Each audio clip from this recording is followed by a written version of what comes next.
안녕하세요. 저는 혼자 사는 평범한 60대 여성입니다. 지방에 있는 작은 소도시에서 나고 자랐어요. 제 소개를 듣고 지방 사는 독신 여자 주제 썰밤에 소개할 만한 대단한 사연이 있겠어? 하고 생각할 분이 계실지도 모르겠는데요. 저도 가슴에 품고 있는 남들에게 차마 말할 수 없었던 비밀스러운 과거가 있답니다. 오랜 시간이 지나 이젠 웃으면서 말할 수 있는 이야기니 재밌게 들어주시면 감사하겠습니다. 앞서 말씀드린 것처럼 저는 지방에 있는 작은 소도시에서 태어났는데요. 이 말이 소도시지 변변한 음식점이나 찻집 하나 없는 외진 시골 마을이었어요. 주민들 대부분이 농사를 지어 먹고 살았는데요. 그건 저희 부모님 역시 마찬가지였죠. 대부분의 농산일이 그렇듯 큰 돈을 벌진 못했어요. 제 위로 오빠와 언니들이 셋, 밑으로 동생들이 둘 있었는데요. 저희 6남매가 배를 골물 정도로 힘들게 살진 않았지만요. 그렇다고 배불리 밥을 먹어본 기억도 없네요. 한창 자라나는 성장기에도 멀건 보릿죽과 감자, 고구마 같은 걸로 끼니를 때웠죠. 어느 정도 머리가 굵어지니 이대로는 안 되겠다는 생각이 들더라고요. 학교 갔다가 집에 오면 언니들 도와서 살림하고 동생 돌보고 하루하루가 너무 판에 박힌 듯 똑같았어요. 무엇보다 이렇게 살면 평생 가난을 면치 못하겠다는 생각이 들더군요. 텔레비전에 나오는 부자들처럼 성공해 큰 돈을 만지고 싶었어요. 지금 생각해보면 그 어린 나이에 참 되바라진 생각이었죠. 어쨌든 때마침 제가 14살이 됐을 무렵 큰언니가 옆 지역으로 시집을 갔어요. 이건 기회다 싶어서 조르고 졸라 그런 큰언니를 따라갔죠. 거기가 저희 살던 동네보다 더 큰 도시라서 뭔가 돈을 벌 수 있는 기회가 더 많을 것 같았거든요. 지금 생각해보면 큰언니도 참 난감했을 거예요. 시집 가는데 어린 동생이 혹처럼 들러붙었으니 말려야 할 부모님도 먹고 살기 바빠서인지 저에게 별 관심이 없었거든요. 더군다나 저는 계집애였으니까요. 오히려 입 하나 줄일 수 있어 다행이라 여기신 건지 적극 찬성하셨죠. 그렇게 저는 어린 나이에 대도시에서 큰언니 부부와 함께 살게 됐어요. 큰언니 남편, 그러니까 저희 큰 형부는 부모님에게 물려받은 떡집을 운영하고 있었는데요. 처음엔 학교를 다니면서 떡집 일을 도왔어요. 만드는 거야 재주가 없으니 주로 잡일과 손님 접객을 도맡았는데요. 제가 입담도 좋고 생긴 것도 어릴 때 나름 귀엽게 생겨서 동네 아주머니들이 참 예뻐했어요. 떡 하나만 사달라고 잔망을 부리면 다들 웃으면서 지갑을 열곤 했고요. 저 먹으라고 과자나 과일 같은 걸 챙겨주시기도 했죠. 몰랐는데 저는 장사에 꽤나 소질이 있더라고요. 이 사람들에게 무언가를 파는 행위 자체가 참 재미졌어요. 손님이 없는 날엔 대로변으로 나와 지나가는 행인들에게 떡 좀 사시라고 호객행위도 서슴지 않았죠. 기꺼이 저를 받아준 언니 부부에게 어떻게든 보탬이 되고 싶은 마음도 있었네요. 그런 노력 덕분일까요? 형부 가게로 출근한 지 한 달 만에 매출을 2배 가까이 늘리는 데 성공했어요. 형부가 얼마나 기뻐했는지 몰라요. 우리 처제가 아주 복덩이였어, 복덩이. 나는 참 장가도 잘 갔지. 예쁜 마누라의 장사 천재 처제까지 결혼 한 번으로 2마리 토끼를 잡았네. 여보, 그렇게 비행기 띄워주지 마요. 미정이 버릇 나빠져요. 버릇 좀 나빠지면 어때? 가게 매출이 2배가 뛰었는데. 큰언니는 제가 아예 장사 쪽으로 진로를 잡아버릴까 걱정하는 눈치였어요. 큰언니가 여자라서 또 장녀라서 동생들 챙기랴 살림하랴 바빠 중학교도 채 못 다니고 그만뒀거든요. 아끼는 동생이었던 저만큼은 그러지 않길 바랬던 거예요. 미정아, 넌 꼭 고등학교까진 다녀야 돼. 알겠지? 사람은 뭐든 배워야 남들한테 무시 안 당하는 법이야. 언니가 제일 후회되는 게 학교 그만둔 거거든. 넌 언니처럼 안 그랬으면 좋겠어. 학비라면 언니가 어떻게든 마련해 줄 테니까. 하지만 큰언니의 바람과 달리 저는 학교에 도통 흥미가 생기지 않았어요. 또래 친구들도 너무 어리게만 느껴졌고요. 공부에도 소질이 없었죠. 교실 책상에 앉아있는 것보다 형부 떡집에서 손님들을 상대하는 일이 훨씬 즐거웠네요. 난 빨리 돈을 벌어서 성공하고 싶은데 학교를 계속 다니는 건 시간 낭비 아닐까? 그런 생각마저 들었어요. 그래도 큰언니에게 미안해서 차마 제 마음을 솔직하게 얘기하진 못했는데요. 제가 중학교를 졸업하고 고등학교 입학을 앞뒀을 무렵 뜻밖의 기회가 찾아왔어요. 유독 저를 예뻐하던 떡집 단골 손님 중 한 분이 하루는 저를 부르더니 생각지도 못한 제안을 하더군요. 미정아, 너 부잣집에서 일할 생각 없니? 네? 부잣집이요? 아유, 그래. 여기 옆 동네 김 사장님이라고 원단 공장 여러 개 운영하는 거부거든. 이번에 그 집 큰며느리가 출산을 했는데 애도 봐주고 집안일도 도와줄 식모를 하나 찾더라고. 네가 손도 야무지고 싹싹해서 잘할 것 같은데 생각 있니? 너만 원한다면 내가 적극 추천해줄게. 그 사장님하고 내가 오래 거래해서 잘 알거든. 사장님이 있는 사람답지 않게 젠체 안 하고 좋으셔. 보수도 나쁘지 않을 거야. 얼마나 주는데요? 손님의 입에서 나온 액수는 제가 생각한 것보다 훨씬 더 컸어요. 성공할 궁리만 하던 제게는 이보다 더 좋은 제안이 없었죠. 원래 집에서 하던 일도 언니들 도와 집안일하고 동생들 돌보는 거였으니까요. 물론 이 사실을 난 언니는 결사반대했어요. 식모 일이라는 게 그 집에서 숙식하며 늘 상주해야 하는 일이라 언니네 집을 나갈 수밖에 없었거든요. 게다가 지금이 기회다 싶어서 언니에게 학교도 그만두겠다고 질러버렸죠. 언니는 미쳤냐면서 펄쩍 뛰었어요. 일한다고 학교를 그만두는 게 말이 돼? 절대 안 돼. 정신 차려, 박미정. 말이 왜 안 돼? 언니도 학교 그만뒀잖아. 내 주변의 여자애들 중에 이때까지 학교 다니는 애가 더 드물어. 솔직히 내가 고등학교까지 졸업해서 뭐 하겠어, 언니? 뭐 대학에 갈 것도 아니고 대단한 학자가 될 것도 아닌데 글만 읽고 기본적인 셈만 할 줄 알면 됐지.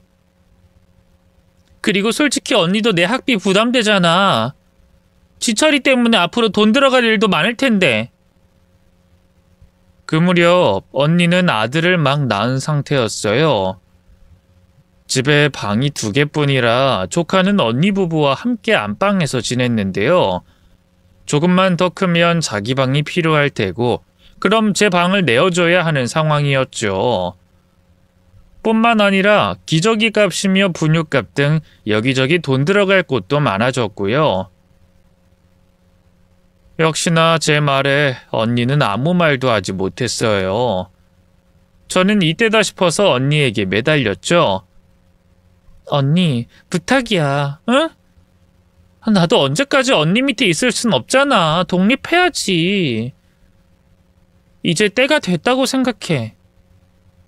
나 옛날부터 돈벌이에 관심 많았던 거 알잖아. 이렇게 숙식까지 제공해주면서 돈 많이 주는 곳은 흔치 않대.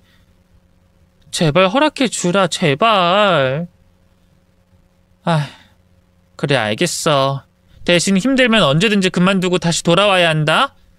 응, 그럴게. 고마워, 언니. 사랑해.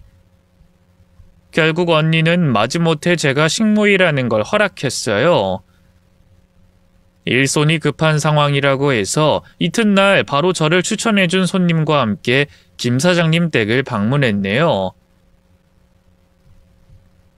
김 사장님 댁은 붉은 벽돌로 지어진 2층짜리 단독주택이었는데요. 마치 옛날 왕이 살던 궁궐처럼 으리으리하고 커다랬어요. 서민 중에 서민이었던 저는 절로 입이 떡 벌어질 수밖에 없었죠. 제가 모시게 된 사장님은 듣던 대로 좋은 분 같았어요.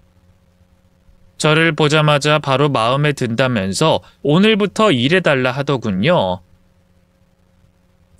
그러자 옆에 있던 사모님이 아니 아무리 그래도 이력서는 봐야죠 여보. 딱 봐도 어려 보이는데 일을 잘할지 모르겠어요. 하면서 언짢은 기색을 내비쳤어요. 저는 혹시라도 떨어질까 싶어 바로 소매를 걷어붙이고 씩씩하게 입을 열었어요. 제가 6남매거든요. 어릴 때부터 언니들 도와서 집안일하고 동생들 돌보느라 그쪽으로는 아주 도가 텄어요. 또 손끝이 야무져서 요리도 청소도 잘한다는 말 많이 들었습니다. 일단 뭐든 시켜만 주세요. 절대 후회하지 않으실 거예요. 그러자 사장님이 호탕한 웃음을 터뜨렸어요. 하하하, 어린 게 아주 기백이 대단하구만. 그냥 일단 한번 써보지 그래 임자. 그럼 이력서라도. 뭐 이력서는 무슨. 그런 종이 쪼가리로 알 수 있는 게 뭐가 있다고. 일단 그냥 한번 믿고 맡겨보자고. 영 별로다 싶으면 그때 가서 내보내도 되니까. 사장님 덕분에 저는 바로 그 집에서 식모로 일하게 됐어요. 사모님은 좀 까칠한 분이었지만요. 다행히 제가 직접 모시는 며느리, 그러니까 작은 사모님은 좋은 분이었어요.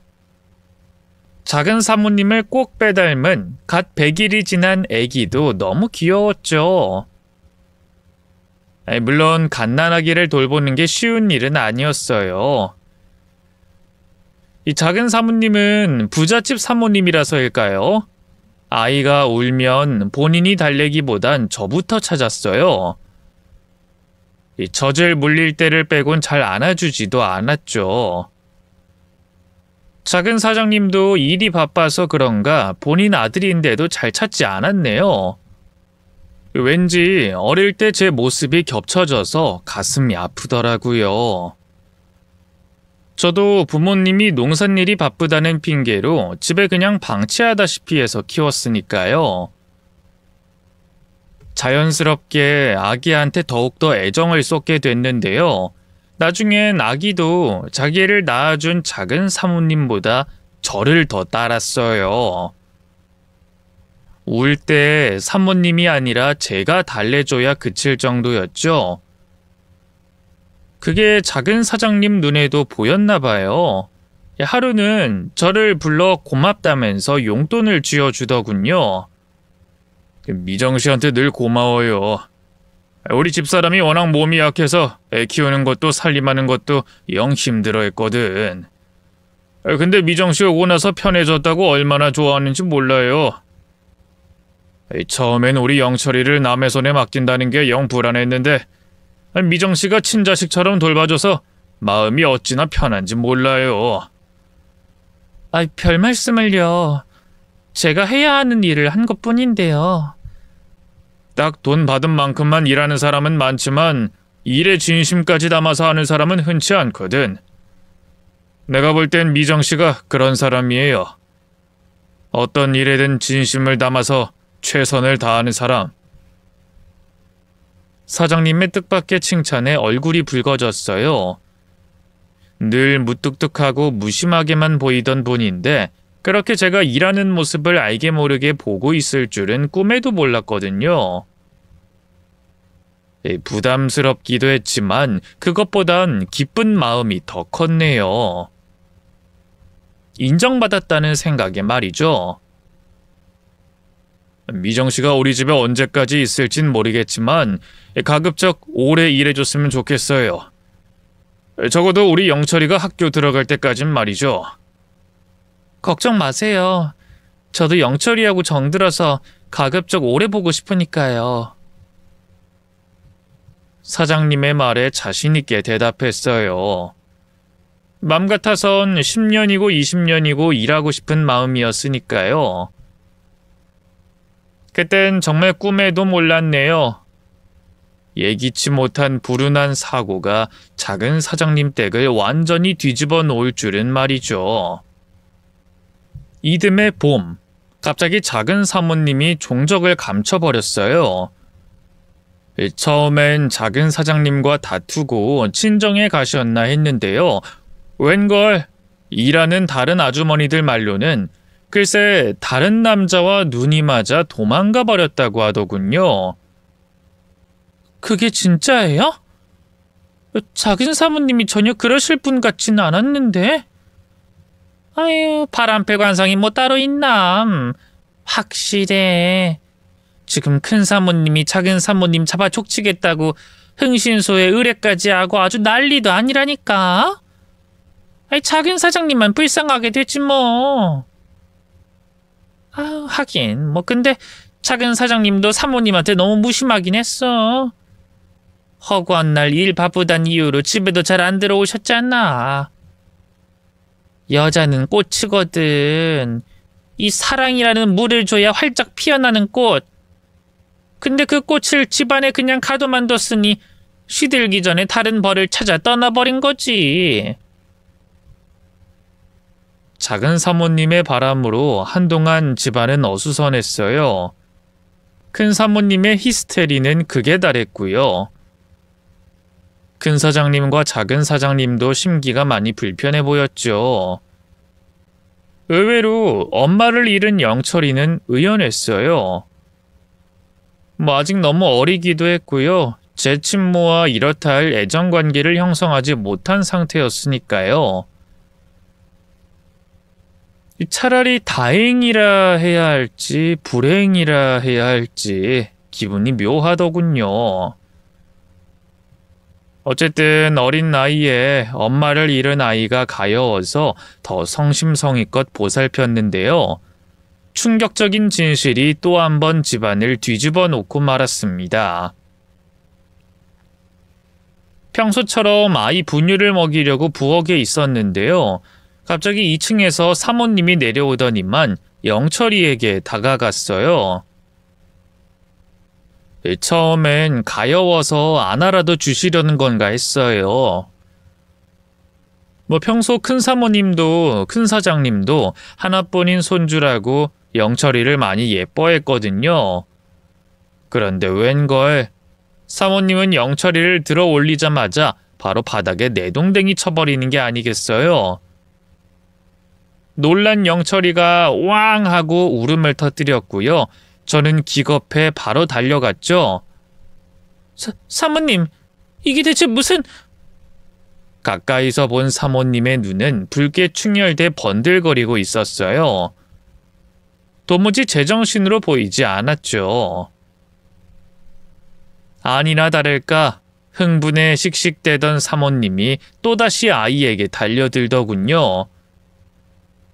저는 이러다 큰일 나겠다 싶어 그런 사모님을 필사적으로 막아섰어요.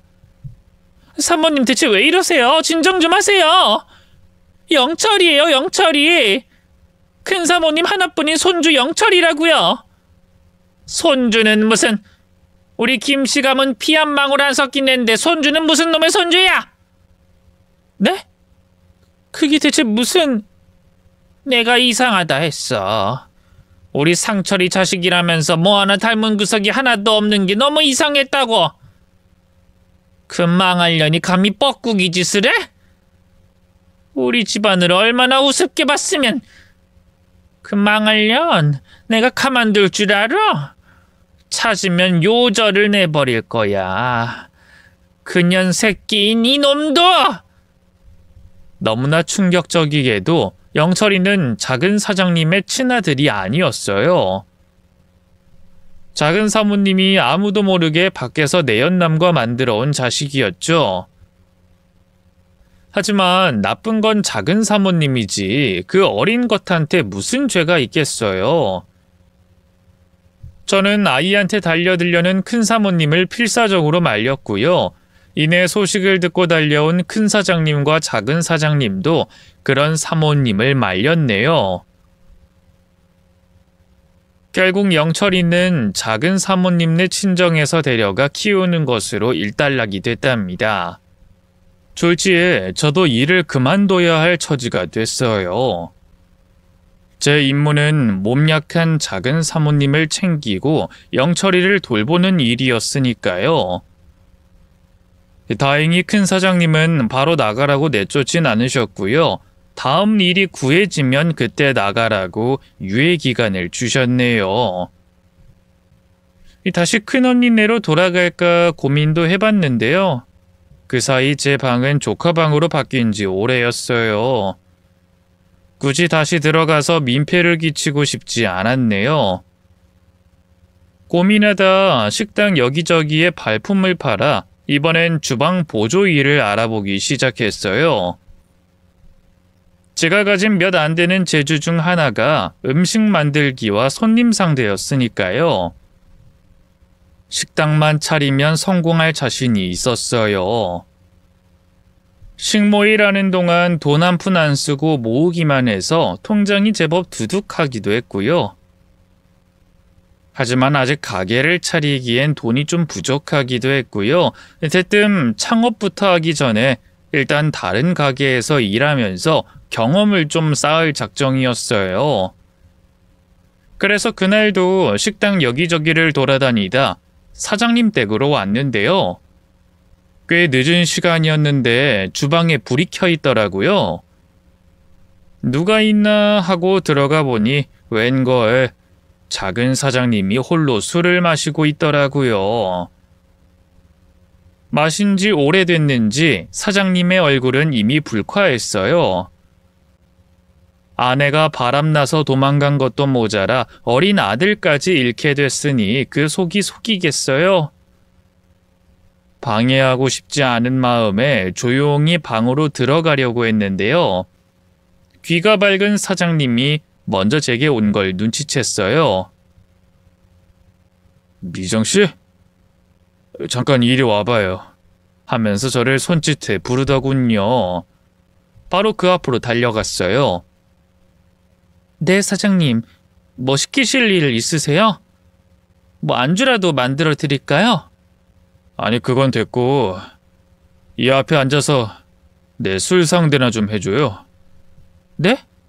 술 상대요? 혼자 마시려니까 술 맛이 안 나네. 스스로 너무 철량 맞은 것 같기도 하고. 미정씨가 좀 앉아만 있어줘요. 술은 안 먹어도 되니까. 얼떨결에 작은 사장님 맞은편에 자리를 잡았어요. 작은 사장님은 그냥 앉아만 있어달라고 했지만 고용인 입장에서 어디 그게 되나요?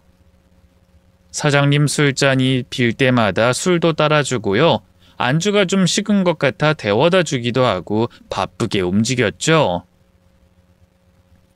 그러자 그런 저를 보던 작은 사장님이 피식 웃음을 터뜨렸어요. 미정씨는 보면 참 사람이 부지런한 것 같아. 한시도 가만히 있는 걸 못 봤다니까. 아, 그래요? 제가 좀 여자답게 얌전한 맛이 없죠? 욕한 건 아니고 칭찬한 거예요. 보고 있으면 참 재밌어서 좋아요. 술 한잔 할래요? 사장님이 자연스럽게 술잔을 하나 더 꺼내더니 제 앞에 내밀었어요. 그 전까지 술을 입에 대본 적이 한 번도 없어서 거절할까 고민도 했는데요. 작은 사장님의 처지를 생각하면 왠지 그냥 같이 마셔주고 싶더라고요. 그래서 용감하게 소주 한 잔을 그대로 들이켰죠. 알코올이 식도를 타고 넘어가자 누가 몸속에 불을 지른 것처럼 온몸이 확 뜨거워지더군요. 미정씨 술 잘 마시네요. 주량이 어떻게 돼요? 글쎄요. 실은 오늘 처음 먹어보는 거라. 진짜요? 술 먹어본 적 한 번도 없어요? 네, 오늘이 처음이에요. 이거 영광이네요. 그럼 오늘 나랑 같이 주량 한번 확인해 볼래요? 작은 사장님이 짓궂게 웃으면서 다시 제 앞에 술잔을 채웠어요. 저는 그 술을 또 한 번 원샷했죠. 그렇게 작은 사장님과 연달아 술잔을 기울이면서 이런저런 얘기를 많이 나눴어요. 늘 무섭게만 느껴졌던 작은 사장님은 의외로 저와 마찬가지로 TV 보는 걸 좋아했고요. 단 음식도 좋아한다고 하더군요. 뜻밖의 공통점을 발견하자 기분이 좋아져서 절로 목소리가 높아졌어요. 저도 단 거 진짜 좋아하는데. 사탕이나 초콜릿 이런 거 너무 맛있잖아요. 미정 씨도요? 그럼 초콜릿 이런 것도 좋아해요? 그럼요. 없어서 못 먹죠. 그래요? 그럼 이거 먹을래요? 작은 사장님이 갑자기 주머니에서 무언가를 꺼냈어요. 커다란 미제 초콜릿이었죠. 회사 직원한테 받은 건데 미정씨 먹어요. 정말요? 그래도 돼요? 그럼요. 이깟 초콜릿이 대수라고. 저는 그 자리에서 바로 초콜릿을 뜯었어요. 그리고 먹기 시작했는데 사장님이 그런 저를 뚫어져라 보더군요. 술에 취한 덕분에 없던 용기가 샘솟더라고요. 그래서 작은 사장님에게 먹던 초콜릿을 내밀었어요. 사장님도 드실래요? 나도 먹으라고요? 네, 여기 뒤쪽은 입 안 됐어요. 아니, 나는 이거 말고. 작은 사장님은 제가 내민 초콜릿을 살짝 밀었어요. 그리고 갑자기 상체를 굽혀 제 쪽으로 얼굴을 대더군요. 무슨 일인지 파악할 겨를도 없이 입술이 부딪혔고요. 한동안 뜨거운 입맞춤이 이어졌죠. 엄청 달고 맛있네요. 그쵸? 놀라서 아무 말도 못하는 저를 보던 사장님이 씩 웃으며 말했어요. 그리곤 그대로 벌떡 일어나 제 쪽으로 다가오더군요. 머리로는 피해야 한다는 걸 알고 있었어요. 하지만 술에 절어버린 뇌는 제 기능을 하지 못했고요. 저는 그렇게 사장님과 하룻밤을 보내고 말았습니다. 이튿날 눈을 떴을 땐 저 혼자였어요. 작은 사장님은 이미 출근한 건지 옆자리는 텅 비어 있었죠. 간밤에 일이 주마등처럼 머릿속을 스치고 지나가 얼마나 부끄러웠는지 몰라요. 맹세컨대 작은 사장님에게 딴 마음을 품어본 적이 한 번도 없는데 어쩌다 일이 이렇게 꼬여버린 건지 미치겠더군요. 어쨌든 수습이 먼저였어요. 혹시라도 다른 사람들에게 들키면 큰일이었으니까요. 저는 허둥지둥 일어나 옷을 챙겨 입었고요. 부랴부랴 작은 사장님 방을 나와 제 방으로 갔네요. 일단 짐부터 싸서 여길 나가자. 아무리 생각해봐도 그게 최선이었어요. 제가 마냥 순진한 꼬마애도 아니고 알 거 다 아는 나이였으니까요. 애초에 하룻밤 실수에 작은 사장님이 저를 책임질 거란 기대는 하지 않았어요. 부자 아버지를 돕고 본인도 큰 회사를 운영하는 작은 사장님과 식모인 저는 물과 기름처럼 섞이지 못할 운명이었으니까요. 결국 저는 일하는 아주머니와 큰 사장님에게 제대로 인사도 못하고 그 집을 나왔어요. 혹시나 하는 기대를 품기도 했지만 역시나 작은 사장님에게선 아무런 연락이 없었습니다. 다행히 모아둔 돈으로 시내 근처에 작은 단칸방을 구할 수 있었어요. 얼마 안 가 제법 큰 식당에 정식 직원으로 채용도 됐죠. 제가 계획했던 대로 일이 착착 풀리고 있는데 이상하게 마음은 나날이 가라앉기만 했어요. 조금만 짬이 생기면 저도 모르게 작은 사장님 생각을 하고 있더군요. 하룻밤 잠자리로 몸뿐 아니라 마음까지 작은 사장님에게 빼앗겨버린 기분이었죠. 몸도 그런 마음을 따라간 걸까요? 생전 감기 한번 안 걸리던 건강체인데 이상하게 자꾸만 열이 오르고 몸이 둔해졌어요. 감기인가 싶어 하루 일을 쉬고 병원에 갔는데요. 웬걸 의사가 너무나 충격적인 말을 하더군요. 축하드립니다. 임신입니다. 네? 임신이라뇨? 제가요? 네. 짐작도 못하셨어요? 이제 6주 정도 된 것 같은데. 의사의 말에 뭐라고 대꾸도 못하고 집으로 돌아왔어요. 그리고 충격에 그 다음 날도 가게 일을 쉬었죠. 처음에는 지울까 고민도 했어요. 하지만 뱃속에 들어선 생명을 죽인다는 게 너무 괴로웠네요. 고민 끝에 용기를 내서 작은 사장님에게 연락했어요. 따로 사장님네 회사 번호를 알고 있어서 공중전화로 걸었는데요. 비서가 받기에 제 연락처와 이름을 말해주고 끊었죠. 이대로 연락이 안 오면 어쩌나 걱정도 했는데요. 다행히 다음 날 작은 사장님에게 바로 연락이 왔어요.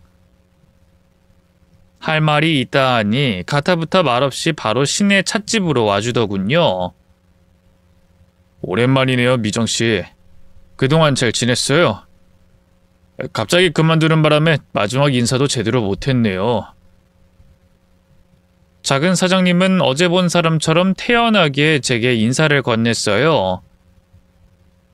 괜히 제가 죄 지은 사람처럼 안절부절 못했죠. 그런 저를 보던 작은 사장님이 다시 입을 열었어요. 할 말 있다고 했죠? 뭐든 다 말해봐요. 무심한 듯 다정한 사장님의 태도에 용기가 났어요. 천천히 심호흡한 뒤 더듬더듬 떨리는 목소리로 임신 사실을 고백했죠. 그때 저희가 같이 하룻밤 보냈잖아요. 사장님도 저도 술에 취해 저지른 실수였으니까 잊으려고 했는데 요즘 몸이 너무 무겁고 이상해서 병원에 갔거든요. 근데 임신이 돼요. 이제 6주 정도 됐다네요. 제 말에 사장님의 두 눈이 커다래졌어요. 그러니까 지금 미정 씨가 제 애를 가졌단 말입니까? 네. 혹시라도 오해하실까봐 말씀드리는데 전 작은 사장님이 처음이었어요. 그 전으로 다른 남자와 그런 짓을 한 적은 한 번도 없어요. 그런 걸 의심하는 건 아닙니다. 그냥 너무 갑작스러워서. 작은 사장님은 당혹스러운 표정으로 한동안 말을 잇지 못했어요. 혹시나 했던 기대는 역시나 하는 실망감으로 바뀌었죠. 왠지 모르게 울컥한 마음에 눈물도 나오더라고요. 역시 원치 않으시는 거죠? 저도 기대 안 했어요. 작은 사장님처럼 대단한 분이 저 같은 여자를 책임질 리 없잖아요. 그치만 저 이 아이 안 지울 거예요. 꼭 낳을 거예요. 그래도 제가 엄마인데 저는 이 아이 포기 못해요. 저도 모르게 배를 감싸 안고 울면서 말했어요. 그때 깨달았네요. 제가 이미 엄마가 됐다는 걸요. 어떤 일이 있어도 뱃속의 아이만은 지키고 싶었죠. 그런 저를 말없이 바라보던 사장님이 갑자기 주머니에서 손수건을 꺼내 제게 내밀었어요. 아이를 원치 않는다거나 미정 씨를 책임지고 싶지 않다거나 그런 게 아니에요. 당황스럽긴 하지만 솔직히 싫은 기분은 아닙니다. 뜻밖의 말에 입이 벌어졌어요. 네? 그럼 지금 작은 사장님 말씀은... 사실 저는 미정 씨와 그렇게 되기 전부터 미정 씨에게 호감이 있었습니다. 물론 미정 씨를 음험한 눈으로 봤다거나 그런 건 아니고요. 그냥 늘 밝고 부지런한 미정 씨가 보기 좋았어요. 그래서 술김에 저도 모르게 그렇게 입을 맞췄던 게 아닐까 싶어요. 세상에... 미정 씨야말로 괜찮겠어요? 알다시피 난 한 번 결혼에 실패한 아픔이 있고요. 미정 씨보다 나이도 훨씬 많잖아요. 그런 건 상관없어요.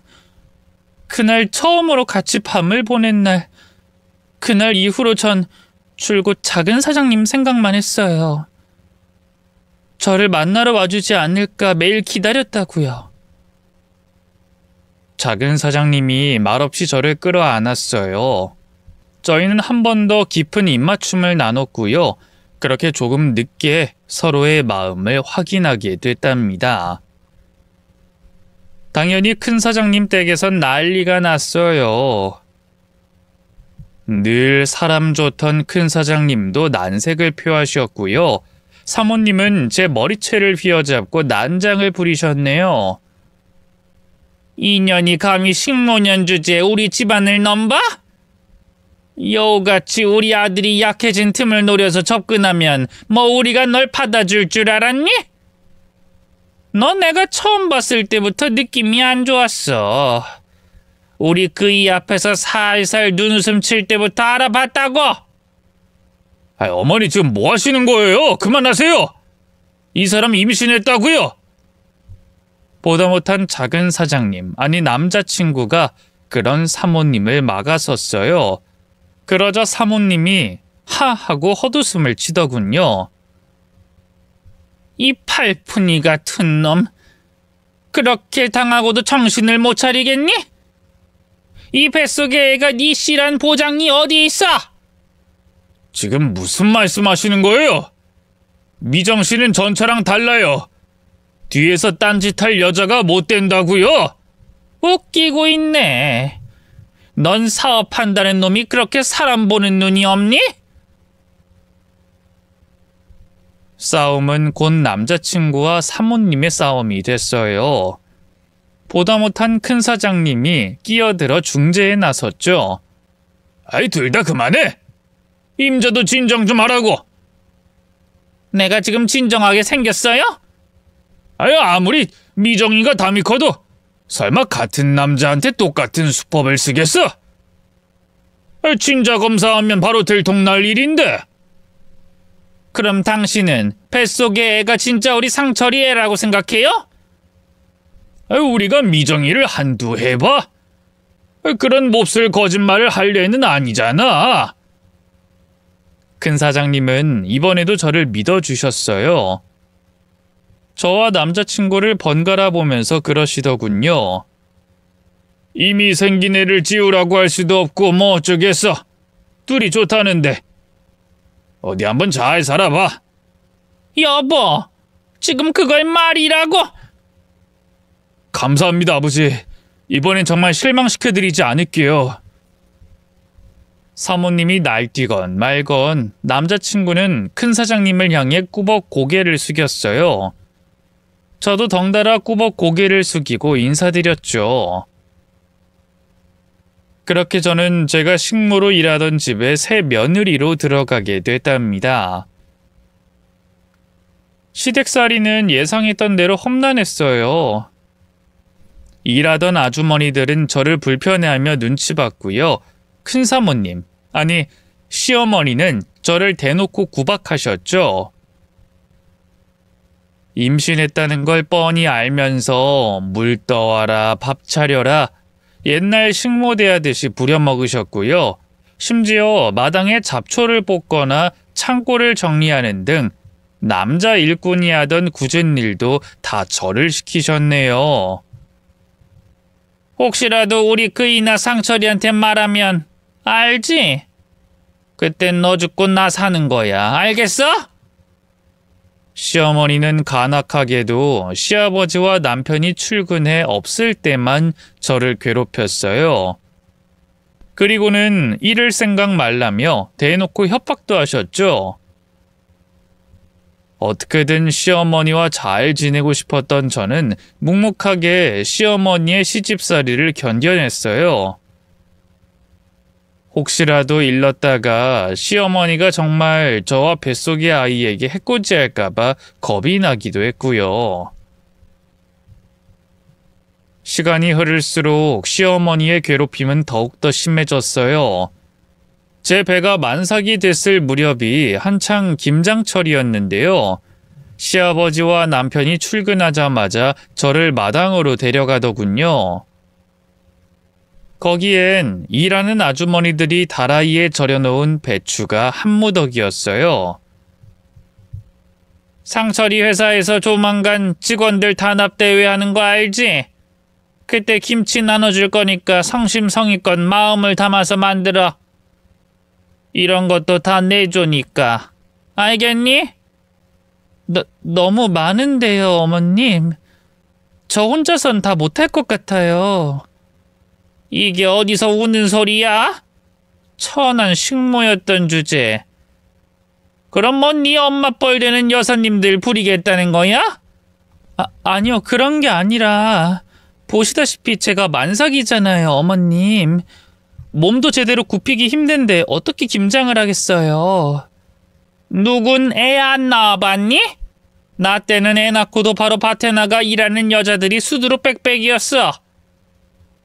물론 난 귀하게 자라서 그런 적 없지만 넌 다르잖니? 너희 부모도 보잘것없는 일자무식 농사꾼들이잖아. 그 천하고 질긴 피가 어디 가겠어? 잘할 수 있을 테니까 엄살은 그만 부려. 어디서 약골인 척 엄살을 부리려고 해? 시어머니는 막무가내였어요. 결국 저는 포기하고 바닥에 주저앉아 절인 배추를 손질하고 김치소를 만들기 시작했죠.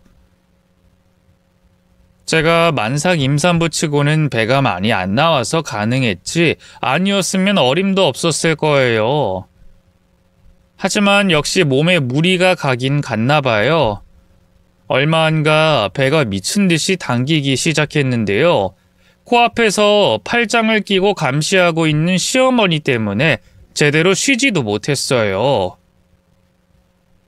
그렇게 얼마나 김장을 했을까요?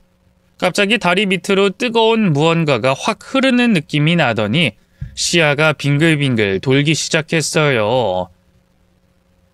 저는 미처 비명조차 못 지르고 그대로 혼절하고 말았죠. 눈을 떴을 땐 병원이었어요. 옆에는 남편이 있었는데요. 양수가 터져서 급하게 119에 실려온 거라고 하더군요. 남편과 이렇다 저렇다 말 나눌 새도 없이 바로 분만실 안으로 들어갔어요. 이대로 유산하는 건 아닐까 겁이 덜컥 났는데요. 다행히 아이는 무사히 또 건강하게 태어나줬어요. 하지만 시어머니는 아이를 보자마자 이번에도 길길이 날뛰었어요. 남편과 시아버지도 실망감을 감추지 못했죠. 아이가 아들이 아니라 딸이었거든요.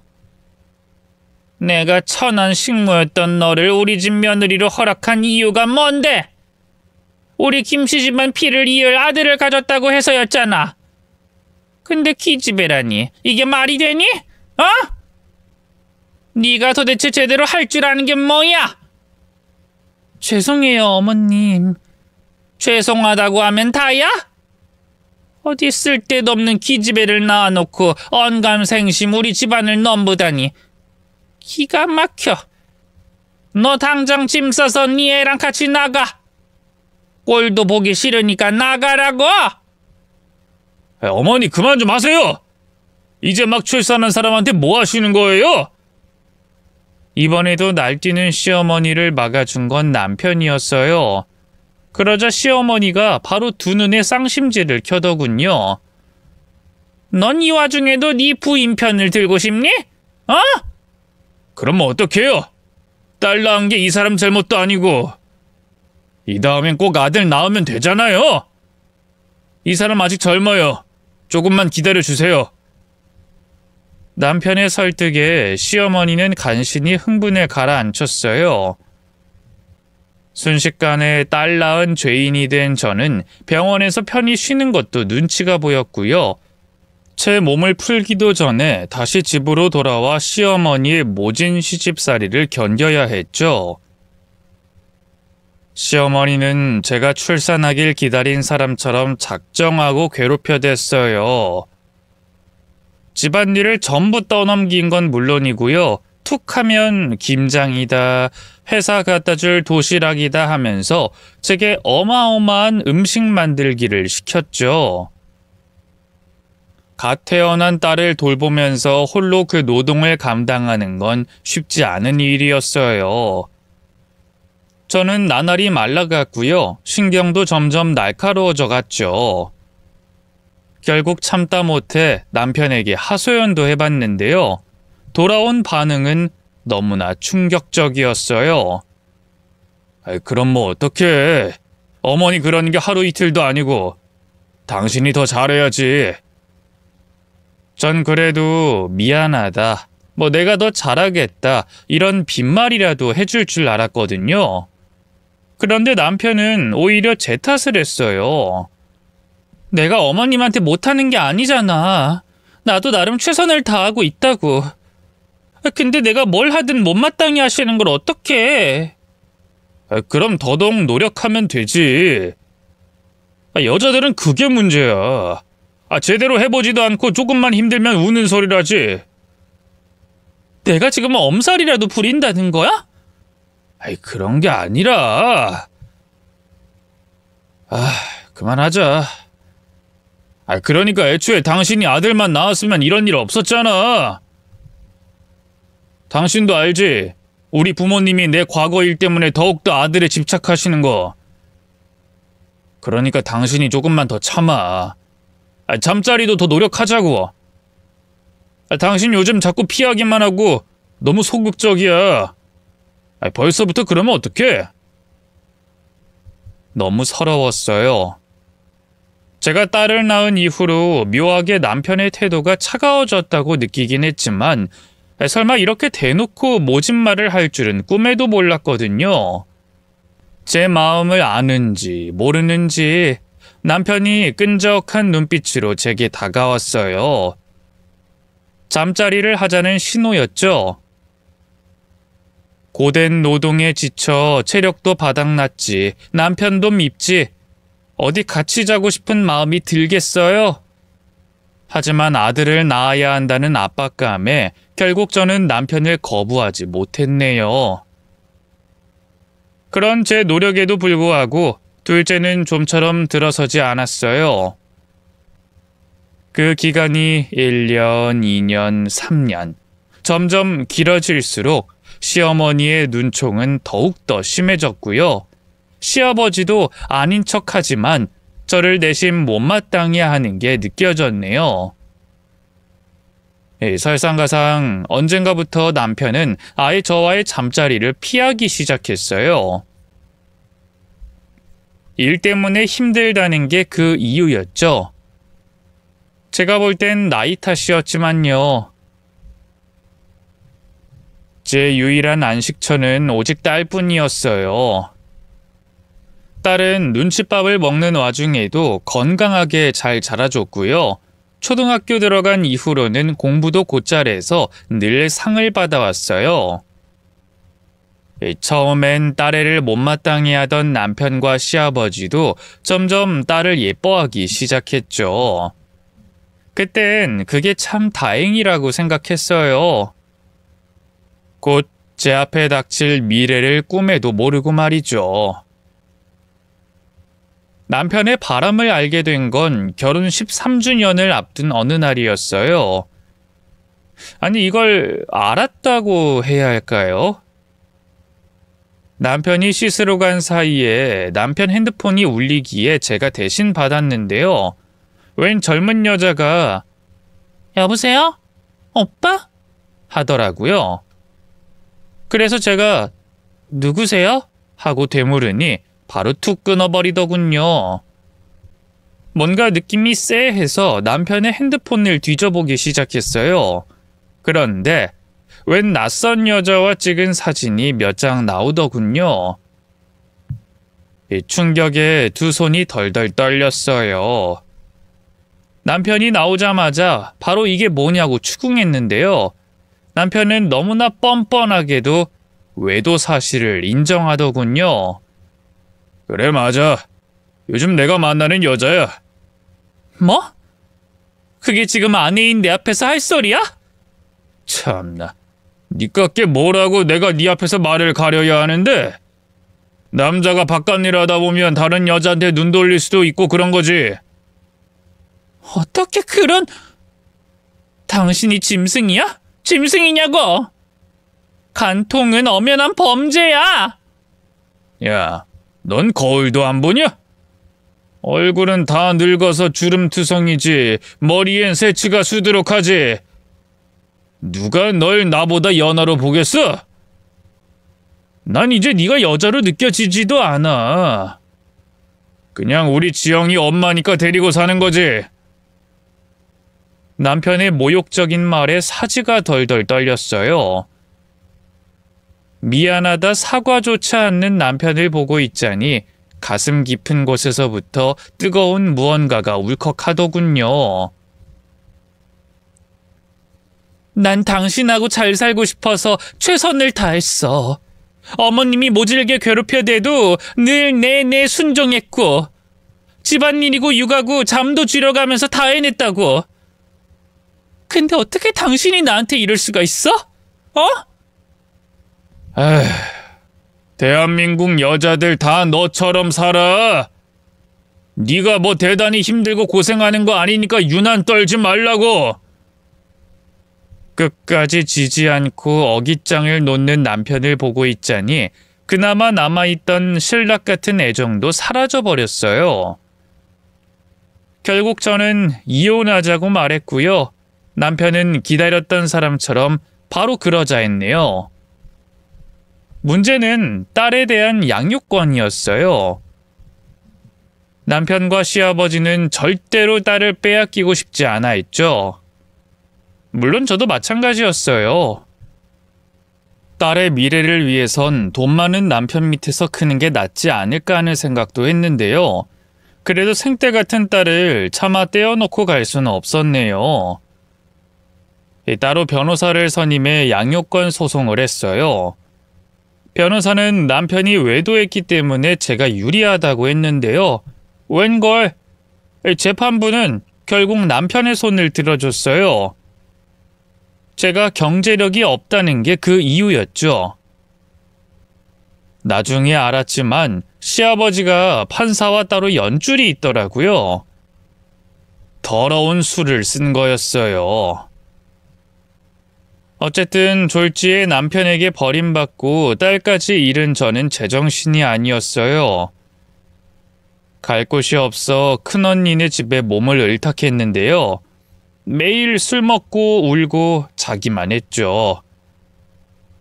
한 석 달을 그렇게 반페인처럼 살았을까요?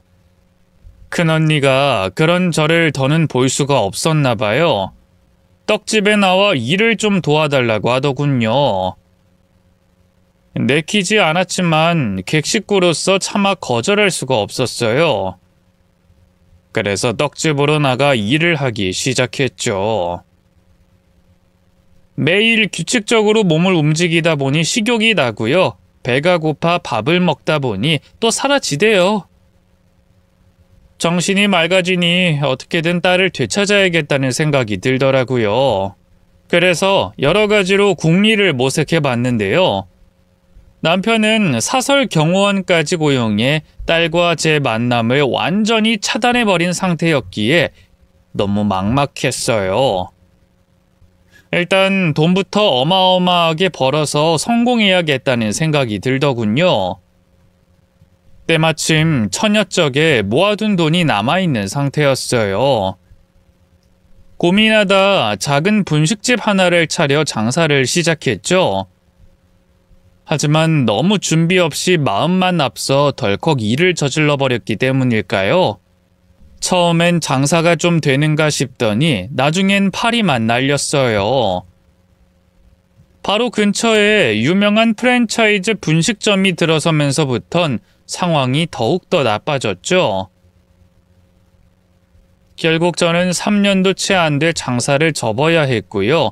돈을 벌긴커녕 7천만 원이라는 큰 빚을 떠안게 됐죠. 설상가상 엎친 데 덮친 격으로 큰언니가 갑작스럽게 암 선고를 받았어요. 그쯤엔 떡집도 장사가 예전 같지 않아서 큰언니네도 경제적으로 많이 어려운 상태였거든요. 형부는 결국 떡집을 정리하고 막노동을 시작했고요. 저는 저대로 큰언니의 병간호를 도맡아 했죠.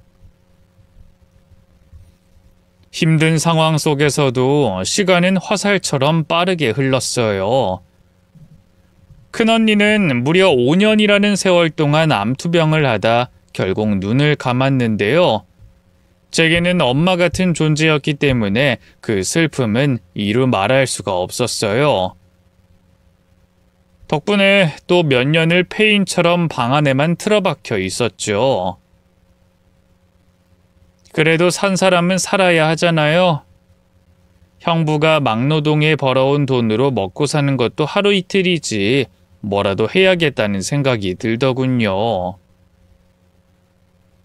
빚이 나날이 불어나고 있기도 했고요. 고민 끝에 길거리에서 김밥 장사를 시작했어요. 가게를 낼 처지도 뭣도 안 되고 그렇다고 어디 직원으로 들어가자니 경력도 뭣도 없어서 써주려 하지도 않았거든요. 새벽같이 일어나 새 밥을 지어 김밥을 싸서요. 그걸 지하철역에서 출근하는 직장인들 상대로 팔았죠. 생각만큼 장사가 잘 되진 않았어요. 출근 시간에만 바짝 손님이 있고 그 뒤엔 파리만 날렸죠. 그래도 다 못 팔면 꼼짝없이 버리게 되니 계속 호객 행위를 하면서 김밥을 팔았는데요. 그렇게 한 달쯤 지났을까요? 웬 젊은 총각이 다가오더니 너무나 반가운 말을 했어요. 여기는 김밥 다 살게요. 네? 이거 다 해서 20줄도 넘는데 이걸 다요? 네, 주세요. 그리고 아주머니는 퇴근하세요. 처음엔 그 청년이 지인들하고 나눠 먹으려고 그러나 보다 했어요. 근데 웬걸 다음 날도 그 다음 날도 청년은 어김없이 나타나서 제 김밥을 전부 사갔어요. 10줄이 남아있든 20줄이 남아있든 한 줄도 남기지 않고 다 사갔죠. 아니 이걸 다 혼자 먹는 거예요?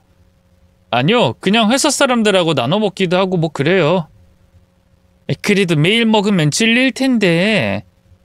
다들 맛있다고 좋아해요. 특히 제 여자친구가요. 청년은 대수롭지 않다는 듯 대꾸했지만 그래도 뭔가 찜찜한 기분을 지울 수 없었어요. 분명 뭔가 있다 싶었죠. 그래서 하루는 총각이 제 김밥을 사서 돌아가는 길을 몰래 따라가 봤어요. 일종의 미행이었죠. 회사원이라고 했던 게 기억나서 직장으로 가려나 싶었는데 웬걸 작은 찻집으로 들어가더군요. 놓칠세라 얼른 따라 들어갔는데요. 그 순간 저는 너무나 충격적인 광경을 목격하고 말았어요. 청년이 웬 젊은 여자에게 반갑게 다가가 이름을 불렀는데요. 글쎄, 지영아! 하지 않겠어요? 물론 지영이라는 이름이 흔한 이름이긴 했어요. 하지만 그 여자의 얼굴을 본 순간 저는 바로 알 수 있었네요. 제 하나뿐인 딸이라는 걸요. 어떻게 애미가 자기 딸 얼굴을 몰라보겠어요? 오늘도 다 사온 거야? 쓸데없는 짓 하지 말라니까. 난 우리 엄마한테 아무 감정 없다고. 거짓말. 내가 김밥 사오면 맨날 먹잖아. 그건 네가 자꾸 사오니까 그런 거지. 이젠 회사 사람들도 지겹다고 안 먹으려고 하잖아. 하여간 우리 자기는 늘 솔직하질 못해요. 그제야 총각의 정체를 눈치챈 저는 입을 틀어 막았어요. 맞아요. 매일 제게 김밥을 사가던 그 총각은 다름 아닌 딸의 남자친구였던 거예요. 이윽고 딸과 딸의 남자친구가 입구에 선 저를 발견했어요. 둘 다 눈이 커다래져선 어쩔 줄 몰라 하더군요. 저는 천천히 그런 두 사람에게, 정확히는 제 딸에게 다가갔어요. 지영아, 지영이 너 맞지? 엄마 몰라보겠어? 그러나 저를 보는 딸의 눈은 한겨울의 바람보다도 더 차갑기만 했어요. 뭐야? 설마 내 남자친구 미행한 거야? 엄마가 그러려고 그런 게 아니라 그냥 매일 김밥을 다 사가는 게 너무 궁금해서. 이상혁, 그러게 왜 쓸데없는 짓을 하고 그래? 어쩔 거야? 아빠가 엄마랑 절대 만나면 안 된다고 했는데. 딸의 입에서 나온 전 남편 얘기에 심장이 쿵 하고 내려앉았어요. 그게 무슨 말이야? 아빠가 그 사람이 엄마 만나지 말라고 했었어? 이제 와서 그게 왜 궁금한데? 15년 동안 한 번도 날 찾아온 적 없으면서. 그건 너희 아빠가 너무 삼엄하게 경비를 해놔서. 또 엄마가 그동안 너무 이런저런 일들이 많기도 했어. 돈 벌어서 성공하면 너 데리러 바로 가려고 했는데. 그랬는데. 뭐가 됐든 딸에겐 다 변명일 뿐이었어요. 역시나 딸은 피식하고 비웃음을 흘리더군요. 이제 와서 가짜는 소리 그만해. 다른 남자랑 바람나서 도망간 주제. 딸이 무슨 말을 하든 다 내 잘못이다 사과하려고 했는데요. 그 말만은 인정할 수가 없더군요. 뭐? 그게 무슨 말이야? 내가 바람이 났다고? 잡아떼 생각하지 마. 아빠랑 할머니한테 다 들었으니까. 아빠랑 이혼한 거 엄마가 다른 놈이랑 눈 맞아서 그런 거라며? 그래서 나도 버리고 그렇게 집 나간 거라며? 기가 막히고 코가 막히더군요.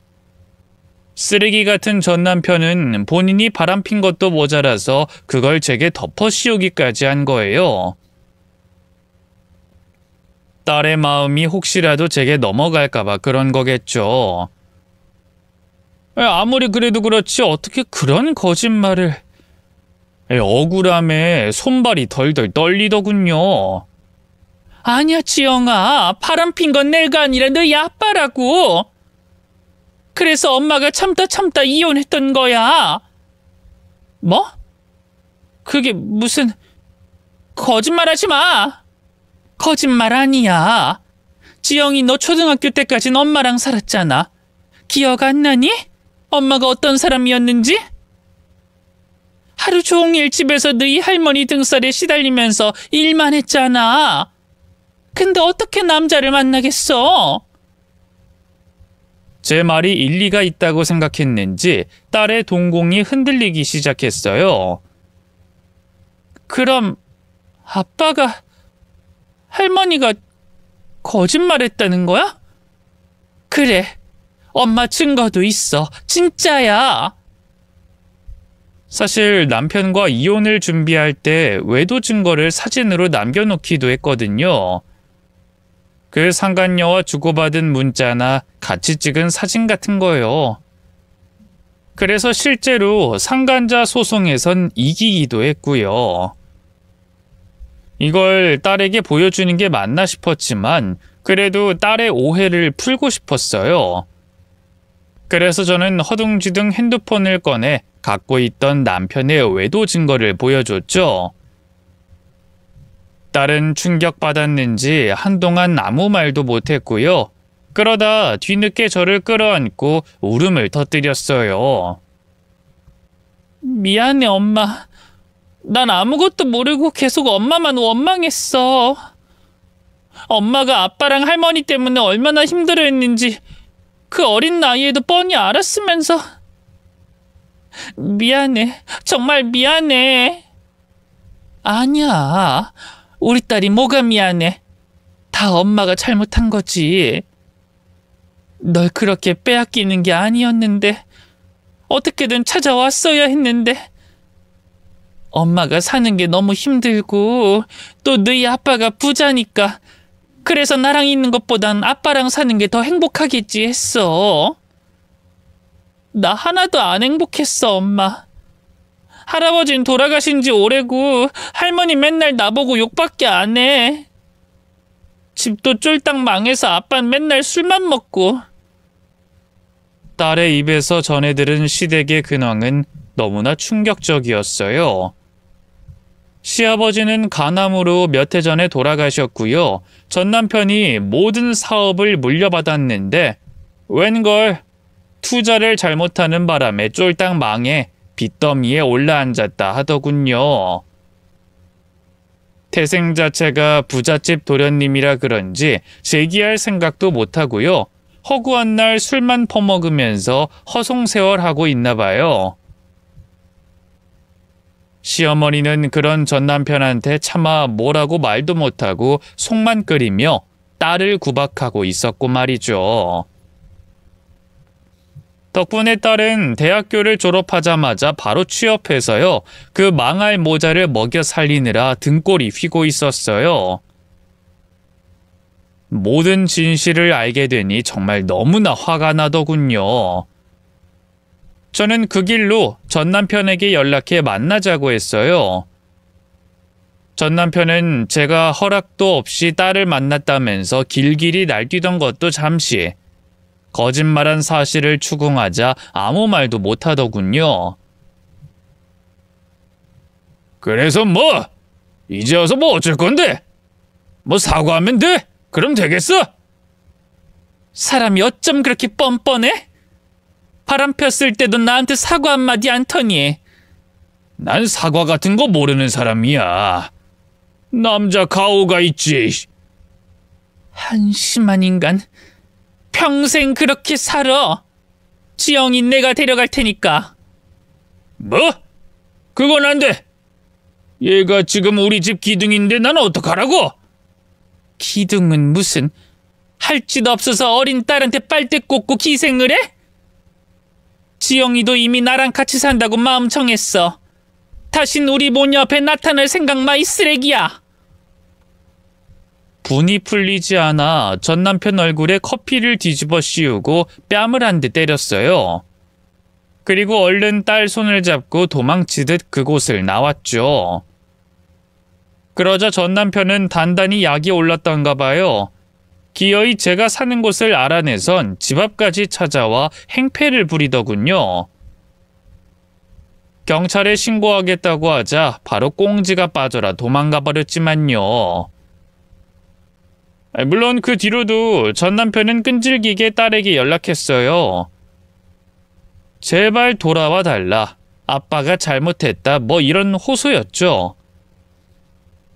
하지만 오랜 시간 전 남편과 전시모에게 시달렸던 딸은 꿈쩍도 하지 않았고요. 결국 핸드폰을 바꾸고 회사마저 이직해버렸답니다. 그 뒤로 전 남편 소식은 쭉 모르고 살았는데요. 얼마 전 우연찮게 겹지인을 통해 근황을 알게 됐어요. 여전히 술만 퍼마시면서 허송세월하고 있다네요. 참 한심하죠. 그런 전 남편을 대신해서 전 시모가 연로한 몸을 이끌고 폐지를 주우며 돈을 번다고 하는데 안타까운 마음은 들지 않아요. 인과응보인 셈이니까요. 반면 저는 잘 살고 있어요. 드디어 제 이름을 내건 가게도 차렸는데요. 연 매출만 억소리가 날 만큼 승승장구하고 있답니다. 딸도 잘 지내고 있어요. 최근에 그 사귀던 남자친구와 결혼했는데요. 딸의 만료에도 제 김밥을 다 살 때부터 알아봤지만 사위는 참 요즘 보기 드물게 성실하고 착한 청년이에요. 직업도 의사라 돈도 잘 벌고요. 딸한테도 얼마나 잘하는지 몰라요. 딸이 현재 임신 중이라 조만간 손주가 태어날 예정인데요. 벌써부터 기대가 큽니다. 이제 딸네 집에 가봐야 해서 글을 줄여야겠어요. 긴 얘기 들어주셔서 고맙습니다. 모두 건강하세요.